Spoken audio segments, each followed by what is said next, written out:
한자를 버리고 한글만 쓰겠습니다. 이 한마디가 일본 항공업계를 발칵 뒤집어 놓았습니다. 일본 최대 항공사 승무원 500명이 동시에 사직서를 제출하며 한국행을 선택한 전대미 문의 사건. 3000년 일본 문자 역사상 가장 충격적인 문화적 대전환이 시작되었습니다. 도대체 무엇이 이들을 이토록 변화시켰을까요? 안녕하십니까? 저는 다나카 유키코입니다. 일본항공에서 20년간 근무한 베테랑 승무원이죠. 어린 시절부터 할아버지께서 가르쳐 주신 서예가 제 자랑이었습니다. 한자 하나하나에 담긴 깊은 뜻을 이해하고 아름다운 붓글씨로 표현하는 것이 일본 문화의 정수라고 믿어왔어요. 회사에서도 제 서예 실력은 유명했습니다. 중요한 공지사항이나 축하 메시지를 붓글씨로 써달라는 요청이 끊이지 않았거든요. 동료들은 저를 문화의 전승자라고 불렀습니다. 전통을 지키는 일본인의 모습 그 자체였달까요? 한일 노선을 담당하면서 한국 승객들을 많이 만났지만 솔직히 한글에 대해서는 별 관심이 없었습니다. 그냥 이웃나라의 문자 정도로만 생각했어요. 오히려 한자를 버리고 독립적인 문자를 만든 것이 아쉽다고 여겼죠. 한자의 깊이와 아름다움을 포기한 것 같아서요. 승무원 업무를 하면서 가장 보람을 느꼈던 순간은 일본 문화를 외국인들에게 소개할 때였습니다. 한자로 쓴 메뉴를 설명하거나 일본 전통 인사법을 알려줄 때의 그 자부심이란 3000년 역사의 무게를 어깨에 지고 있다는 느낌이었어요. 그런데 2년 전부터 이상한 변화가 시작되었습니다. 20대 후배 승무원들이 한국 승객들과 자연스럽게 한국어로 대화하는 모습을 보게 된 거예요. 처음에는 단순히 서비스 향상을 위한 노력이라고 생각했습니다. 하지만 시간이 지날수록 뭔가 다르다는 걸 느꼈어요. 김포공항에서 대기하던 어느 날 후배 아유미가 메모를 하는 모습을 보고 깜짝 놀랐습니다. 일본어도 아니고 영어도 아닌 한글로 적고 있었던 거예요. 일본 사람이 일본 문자 대신 한글을 쓰는 모습이 도무지 이해가 안 됐어요. 아유미, 왜 한글로 적고 있어? 물어보니 그 답변이 더 충격적이었습니다. 유키코 선배, 한글이 한자보다 훨씬 빠르고 정확해요. 소리나는 대로 적을 수 있어서 실수가 없거든요. 말이 안 된다고 생각했어요. 3000년 역사를 가진 한자를 500년 남짓한 한글과 비교한다니. 하지만 아유미의 메모 속도는 정말 빨랐어요. 한국 승객의 요청사항을 실시간으로 한글로 적으면서 동시에 일본어로 번역해주는 모습이 신기했어요. 동료들과 이야기해보니 비슷한 현상이 곳곳에서 일어나고 있었습니다. 한국어를 배우는 승무원들이 급격히 늘어나고 있었어요. 더 놀라운 건 이들이 한글의 구조에 매료되어 있다는 점이었죠. 한글은 과학적으로 설계된 문자예요. 자음과 모음의 조합만 알면 모든 소리를 표현할 수 있거든요. 후배 미사키의 설명을 들으며 점점 궁금해졌어요. 정말 그런 것일까? 하지만 여전히 의심스러웠습니다. 한자 하나하나가 가진 깊은 의미와 철학을 한글이 표현할 수 있을까요? 형태의 아름다움과 정신적 깊이에서 한자를 능가할 수 있을까요? 그런 의문들이 머릿속을 맴돌았어요. 해시태그 챕터 3 첫 번째 충격 2000자. 전환점은 80세 한국 할머니 승객을 만난 날이었습니다. 그분께서는 일본어를 전혀 못하셨고 저도 한국어를 할 줄 몰라서 소통에 어려움이 있었어요. 그런데 그 할머니께서 작은 종이에 뭔가를 적어서 저에게 주시더라고요. 한글로 적힌 그 쪽지를 보고 있는데 옆에 있던 아유미가 읽어줬어요. 고맙습니다. 친절한 마음이 전해졌어요. 좋은 사람이네요. 단순한 감사 인사였지만 왜 그렇게 감동적이었을까요? 한국어를 배우고 있던 아유미는 할머니께 한글로 답장을 써드렸어요. 그 모습을 보면서 문득 깨달았어요. 언어와 문자는 마음을 전하는 도구라는 걸요. 형태의 아름다움보다 소통의 정확성이 더 중요할 수도 있겠다는 생각이 들었어요. 집에 돌아와서 인터넷으로 한글에 대해 찾아봤습니다. 그때 알게 된 사실들이 정말 놀라웠어요.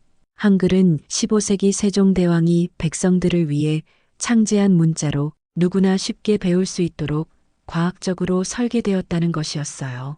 가장 충격적이었던 건 한글의 구조였습니다. 한자는 하나하나를 외워야 하지만 한글은 기본 자음 14개와 모음 10개의 조합만 알면 모든 소리를 표현할 수 있다는 거예요.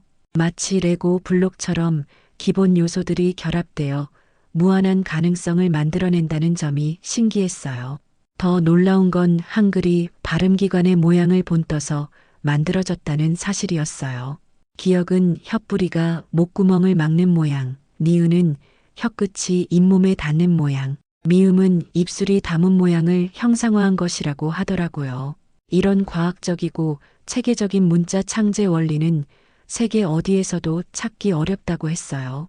한자가 형태의 아름다움을 추구한다면 한글은 기능의 완성도를 추구한다는 걸 알게 되었어요. 어떤 것이 더 우수하다고 단정할 수는 없지만 적어도 한글이 결코 만만한 문자가 아니라는 걸 깨달았죠. 한글에 대한 호기심이 생겼지만 여전히 한자에 대한 자부심을 버릴 수는 없었어요. 할아버지께서 평생 가르쳐 주신 서예와 한자의 깊은 뜻을 그냥 포기할 수는 없었거든요. 하지만 동시에 한글의 과학적 우수성도 무시할 수 없었어요. 회사에서는 점점 더 많은 승무원들이 한국어를 배우는 것을 문제시하기 시작했어요. 일본 항공사 승무원이 왜 한국어를 배우느냐는 지적이 나왔죠. 특히 연배가 있는 관리자들은 전통적인 일본 문화를 중시하는 편이어서 더욱 민감하게 반응했어요. 팀장으로부터 공식적인 지시가 내려왔어요. 업무 시간 중에는 일본어와 영어만 사용하고 개인적인 한국어 공부도 자제해 달라는 내용이었어요. 직접적으로 한국어를 금지한다고 하지는 않았지만 누구나 무슨 의미인지 알 수 있었죠. 하지만 이미 한글의 매력에 빠진 승무원들에게는 이런 제재가 오히려 역효과를 낳았어요. 금지하면 할수록 더욱 하고 싶어지는 것이 사람 마음이었거든요. 휴게 시간에는 몰래 한국어 교재를 꺼내보는 모습들이 늘어났어요. 저도 그 즈음 한국어 기초 교재를 하나 구입했어요. 집에서 몰래 펼쳐보니 정말 신기했어요. 한자처럼 복잡하지 않으면서도 체계적이고 논리적인 구조가 인상적이었어요. 특히 받침 시스템은 정말 놀라웠어요. 하나의 글자 안에 초성, 중성, 종성이 모두 들어가면서도 읽기가 쉬웠어요. 한자 서예를 할 때는 한 글자를 쓰는데도 많은 시간이 필요했어요. 획순을 정확히 지키고 균형을 맞추고 의미를 되새기면서 써야 했거든요. 하지만 한글은 훨씬 빠르게 쓸 수 있었어요. 소리 나는 대로 적으면 되니까요. 가장 충격적이었던 건 한글의 조합 능력이었어요. 한자는 새로운 개념을 표현하려면 새로운 글자를 외워야 하지만 한글은 기존 자음과 모음의 새로운 조합만으로도 모든 소리를 표현할 수 있었어요. 이런 확장성은 한자가 가질 수 없는 한글만의 장점이었죠. 한글 공부를 시작한 지 3개월쯤 되었을 때 정말 놀라운 일이 일어났어요. 서울행 비행기에서 한국 대학생 승객이 갑자기 쓰러진 거예요. 극심한 복통으로 응급 상황이 벌어진 것이죠. 저는 20년 경험으로 응급 처치를 하면서 그 학생을 진정시키려고 했어요. 하지만 언어 장벽 때문에 상황 파악이 어려웠어요. 그 학생이 아파하며 한국어로 계속 뭔가를 말하는데 제가 알아들을 수 없었거든요. 그때 후배 미사키가 다가와서 한국어로 대화하기 시작했어요. 정확한 증상을 파악하고 학생을 안심시키는 모습을 보면서 깜짝 놀랐어요.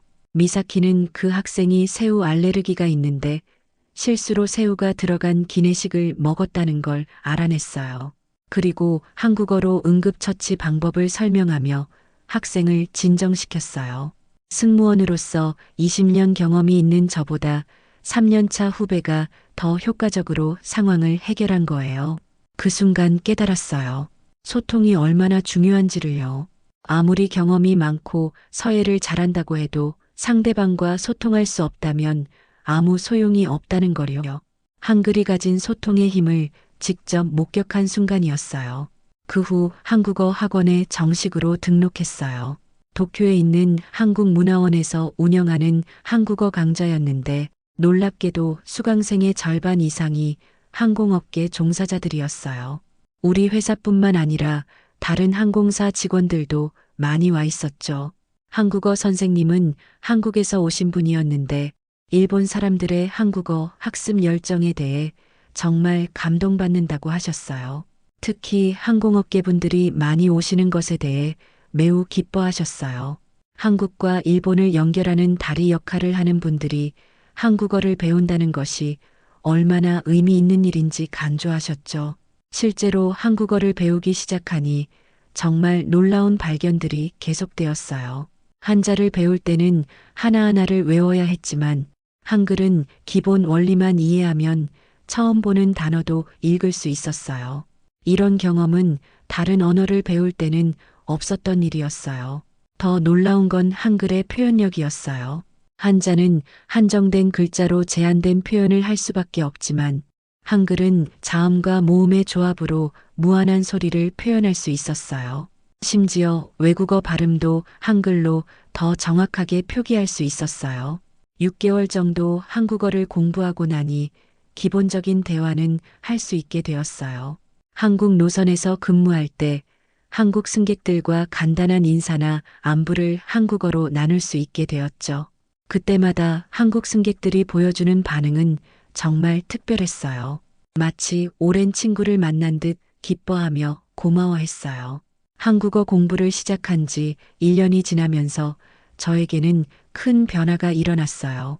단순히 언어를 배우는 것을 넘어서 한국과 한국 문화에 대한 깊은 관심과 애정이 생겼던 거예요. 한글을 통해 새로운 세상을 만났고 새로운 가능성을 발견했어요. 가장 큰 변화는 문자에 대한 관점이었어요. 그동안 한자의 형태적 아름다움과 철학적 깊이만을 중시했는데 한글을 배우면서 문자의 실용성과 과학성이 얼마나 중요한지 깨달았어요. 아름다움과 실용성 둘 다 중요하지만 소통의 도구로서는 실용성이 더 중요하다는 걸 알게 되었죠. 한국 드라마나 K-팝을 통해 한국 문화를 접하면서 한국어의 표현력에 더욱 감탄했어요. 한자로는 표현하기 어려운 미묘한 감정들이 한글로는 자연스럽게 표현되었어요. 특히 한국어의 높임법은 일본어와는 다른 방식으로 상대방에 대한 존중을 표현했어요. 집에서 한국어 공부를 하는 모습을 본 가족들도 처음에는 의아해했어요. 하지만 점점 제가 한국어를 배우면서 얼마나 즐거워하고 생기가 넘치는지 알게 되었죠. 특히 딸은 저와 함께 한국 드라마를 보면서 한국어에 관심을 갖기 시작했어요. 가장 감동적이었던 순간은 한글로 일기를 쓰기 시작한 때였어요. 그동안 한자로 일기를 써왔는데 한글로 쓰니 훨씬 자연스럽게 감정을 표현할 수 있었어요. 한자는 생각을 정리해서 써야 했지만 한글은 생각이 나는 대로 쓸 수 있었거든요. 서예를 할 때와는 완전히 다른 경험이었어요.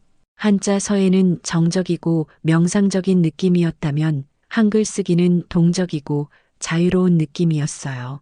둘 다 나름의 매력이 있었지만 일상생활에서는 한글이 훨씬 편리했어요.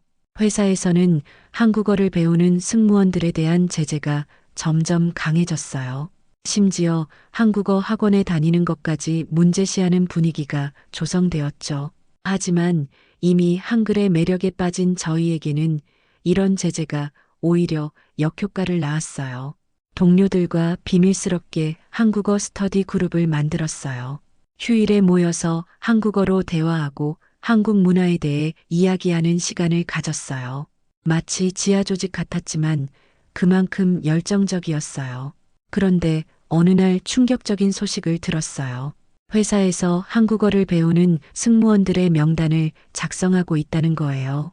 그리고 이들을 다른 노선으로 배치하거나 승진해서 불이익을 주려고 한다는 소문이 돌았어요. 그때 깨달았어요. 단순히 언어 하나를 배우는 게 아니라 기존 질서에 도전하는 일이라는 거요. 일본의 전통적인 문화와 한국의 새로운 문화 사이에서 선택해야 하는 상황이 된 거예요. 고민 끝에 큰 결심을 했어요. 20년간 다닌 안정적인 직장을 떠나기로 한 거예요. 한국어와 한국 문화에 대한 열정을 포기할 수는 없었거든요. 더 이상 숨어서 한국어를 배우고 싶지 않았어요. 가족들에게 이 결정을 알렸을 때 처음에는 모두 반대했어요. 안정적인 직장을 버리고 불확실한 미래를 선택한다는 것이 이해가 안 된다고 했죠. 하지만 제 진심 어린 설명을 듣고 나서는 점차 이해해주기 시작했어요. 아내는 제가 한국어를 공부하면서 얼마나 즐거워하고 활기차게 변했는지 지켜봤다고 했어요. 20년 동안 승무원으로 일하면서도 이렇게 열정적인 모습은 처음 본다고 했죠. 그래서 제 결정을 지지해주겠다고 말해줬어요. 사직서를 제출하던 날, 팀장은 정말 놀라워했어요. 20년 넘게 성실하게 근무한 베테랑 승무원이 갑자기 사직한다는 것을 이해할 수 없다는 표정이었어요. 하지만 제 확고한 의지를 보고는 더 이상 만류하지 않았어요. 놀라운 일이 벌어졌어요. 제가 사직서를 제출한 후 며칠 사이에 비슷한 결정을 내린 동료들이 계속 나타났어요. 아유미, 미사키, 그리고 한국어 스터디 그룹의 멤버들이 차례로 사직서를 제출했어요. 처음에는 우연의 일치라고 생각했어요. 하지만 소식을 들어보니 전국 규모의 현상이었어요. 일본 전국의 항공사에서 총 500여 명의 승무원이 비슷한 시기에 사직서를 제출한 거예요. 그리고 이들 대부분이 한국어 공부를 위해 한국행을 선택했어요. 언론에서는 이 사건을 한글 이탈 사태라고 명명하며 대서특필했어요. 일본 항공업계 역사상 이런 일은 전례가 없었기 때문이에요. 하루아침에 500명의 숙련된 승무원을 잃게 된 항공사들은 큰 타격을 받았어요. 가장 놀라웠던 건 이들이 모두 한자를 버리고 한글을 선택했다는 점이었어요. 돈이나 더 좋은 조건 때문이 아니라 순수한 학문적 호기심과 문화적 열정 때문에 안정적인 직장을 버린 거예요. 이런 현상은 일본 사회에 큰 충격을 주었어요. 일본 정부에서도 이 사태를 주목했어요. 왜 이렇게 많은 일본 사람들이 전통 문자를 버리고 한글에 매료되었는지, 그리고 이것이 일본 문화에 어떤 영향을 미칠지에 대해 분석하기 시작했어요. 전통 문화 보존론자들은 이 현상을 문화적 배신이라고 비판했어요. 하지만 젊은 세대들은 오히려 문화적 진보라고 평가했어요. 실용성과 과학성을 중시하는 현대 사회에서 더 효율적인 문자 체계를 선택하는 것이 당연하다는 반응이었죠. 항공업계에서는 비상대책회의가 열렸어요. 어떻게 하면 우수한 승무원들의 이탈을 막을 수 있을지, 그리고 한글 공부 열풍에 어떻게 대응할지에 대해 논의했어요. 일부에서는 아예 한국어를 정식 교육과정에 포함시키자는 의견도 나왔어요. 언론에서는 연일 이 사건을 보도했어요. 한글의 과학성과 우수성에 대한 분석 기사들이 쏟아져 나왔어요. 세종대왕과 한글 창제에 대한 이야기, 한글의 체계성과 논리성에 대한 내용들이 일본 사회에 널리 알려졌어요. 한국에 온 지 1년이 지났어요. 서울 강남구에 있는 한국어 학원에서 고급 과정을 수강하고 있어요. 처음에는 일상 대화도 어려웠지만 이제는 한국 사람들과 깊이 있는 대화를 나눌 수 있게 되었어요. 한국어 선생님께서는 저희 일본 사람들이 한국어를 배우려는 열정에 대해 항상 감동받는다고 하셨어요. 특히 안정적인 직장을 버리고 한국어를 배우러 온 사람들의 이야기를 들으면서 한글의 위대함을 새삼 느낀다고 하셨죠. 함께 한국으로 온 동료들도 각자의 길을 찾아갔어요. 아유미는 서울대학교 어학당에서 체계적으로 한국어를 배우고 있고, 미사키는 한국의 한 항공사에 취직해서 이제는 한국인 승객들을 대상으로 서비스를 제공하고 있어요. 가장 놀라운 변화는 저 자신이었어요. 한자 서예만이 문화의 전부라고 생각했던 제가 한글의 아름다움과 실용성을 동시에 인정하게 되었어요. 이제는 한글로 일기를 쓰고 한국어로 생각하는 것이 자연스러워졌어요. 한국에서 생활하면서 한국 사람들의 따뜻함을 많이 느꼈어요. 일본 사람이 한국어를 배우러 한국까지 왔다는 이야기를 들으면 모든 사람들이 정말 고마워하며 도와주려고 했어요. 길을 물어봐도 친절하게 알려주고 한국어가 서툴러도 끝까지 들어주려고 노력해 주었어요. 가장 기억에 남는 것은 지하철에서 만난 한 할머니와의 대화였어요.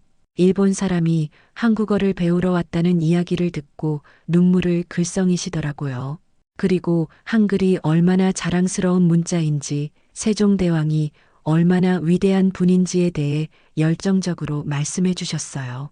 한국 생활 1년 동안 가장 큰 깨달음은 문화의 우수성이 전통의 오래됨에 있는 것이 아니라 실용성과 과학성에 있다는 것이었어요.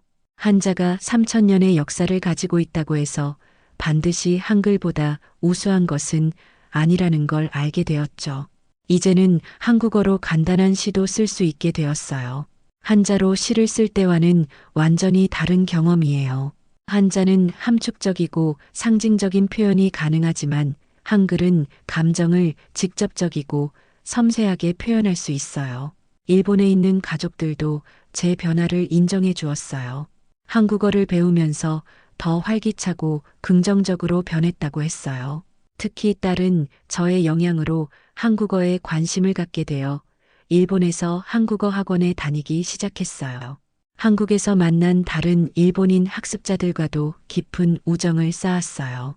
우리는 모두 비슷한 경험을 했기 때문에 서로를 이해할 수 있었어요. 안정적인 직장을 버리고 새로운 도전을 선택한 용기, 전통에 안주하지 않고 더 나은 것을 추구하는 열정을 공유했어요. 이제는 한국어로 한국 사람들과 자연스럽게 대화할 수 있게 되었어요. 한국의 역사와 문화에 대해서도 깊이 있게 이해할 수 있게 되었죠. 무엇보다 한글이라는 훌륭한 문자 체계를 알게 된 것이 제 인생의 가장 큰 수확이에요. 앞으로의 계획도 확고해요. 한국어 실력을 더 향상시켜서 한일 문화교류에 기여하고 싶어요. 특히 일본 사람들에게 한글의 우수성을 알리는 일을 하고 싶어요. 전통을 지키는 것도 중요하지만 더 나은 것을 받아들이는 것도 진정한 문화 발전이라고 생각해요. 1년 후 일본 정부는 한글을 제2외국어 정규 교육과정에 포함시키기로 결정했습니다. 500명의 승무원이 보여준 용기 있는 선택이 일본 사회 전체의 인식을 바꾼 것이죠. 이제 일본 전국의 대학에서 한국어가 지원자가 급증하고 있고 한글 서예 동아리까지 생겨나고 있습니다. 전통을 지키는 것도 중요하지만 더 나은 것을 받아들이는 용기가 진정한 문화 발전의 원동력이라는 것을 보여준 감동적인 이야기. 한글의 과학적 우수성이 국경을 넘어 인정받은 역사적 순간이었습니다.